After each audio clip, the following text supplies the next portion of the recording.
मनु कहते हैं कि कौन सा गृहस्थ ब्रह्मचारी कहलाता है। मनु कह रहे हैं, मनु कहते हैं निंद्या स्वस्थासु चान्यासु स्त्रियो रात्रिषु वर्जयन ब्रह्मचार्येव भवति यत्र तत्राश्रमे वसन। पुरुष किसी भी आश्रम में हो, गृहस्थ हो, ब्रह्मचर्य हो आदि से संबंधित क्यों न हो, यदि वह निंदित 8 रात्रियों को छोड़कर शेष रात्रियों में स्त्री से मैथुन करता है तो वह ब्रह्मचारी है। अब वह निंदित 8 रात्रियां कौन कौन है? तो ऋतुकाल होने पर, ऋतुकाल के मेनोपेज होने पर प्रथम से 5 दिन, ठीक है। और पूर्णिमा, अमावस्या, एकादशी, त्रयोदशी और दोनों सुबह शाम की संध्याओं में पति पत्नी में मैथुन नहीं करना चाहिए। इसके बाद अगर मैथुन करता है तो वह जो है वह गृहस्थ ब्रह्मचारी है। आगे कहते हैं कि पुत्र कैसे पैदा होता है और पुत्री कैसे पैदा होती है। कई किताबों में यह है, गरुड़ पुराण में भी यह श्लोक है और आयुर्वेद के शास्त्रों में भी यह श्लोक है। जुग्मासु पुत्रः जायन्ते स्त्रियो जुग्मासु रात्रिषु तस्मात् जुग्मा सुपुत्रार्थी संग शिवेत दार्तवे स्त्रिय।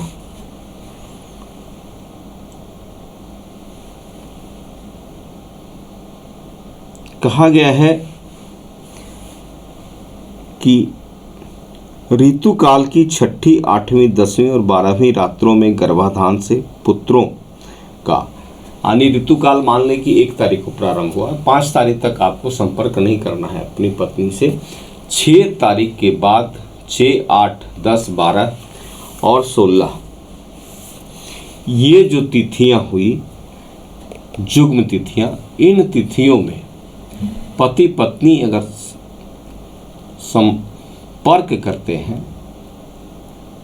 चूंकि एक प्राकृतिक रात्रि होती है, तो पुत्र संतान पैदा होता है। और अगर अजुग्म तिथियों में, यानी 7वीं, 9वीं, 13वीं और 15वीं में पति पत्नी के बीच ऋतुकालीन संबंध होते हैं, तो 7वीं, 9वीं, 13वीं, 11वीं और 15वीं तिथियों में संपर्क होने से पुत्रियां पैदा होती हैं। इसलिए पुत्र पाने की कामना वाले पुरुषों को जुग्म रात्रों में ऋतुकाल में 6, 8, 10, 12 और 16 की रात्रियों में संभोग करना चाहिए।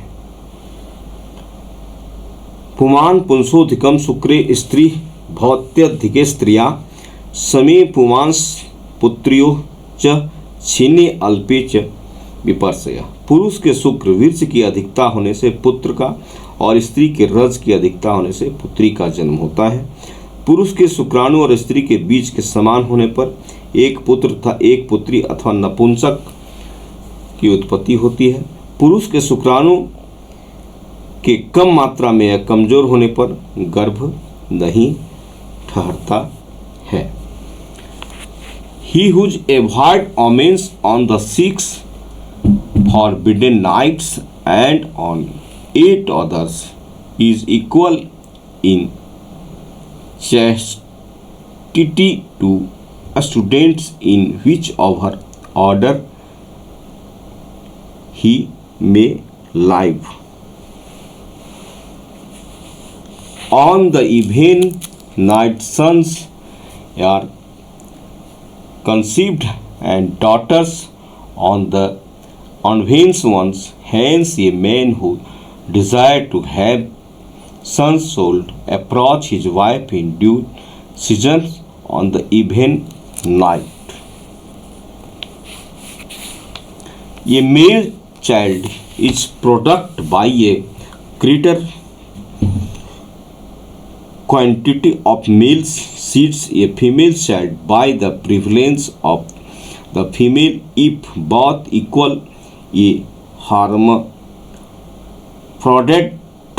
for a body, and a girl if both are weak or different in quantities, a failure of conception result.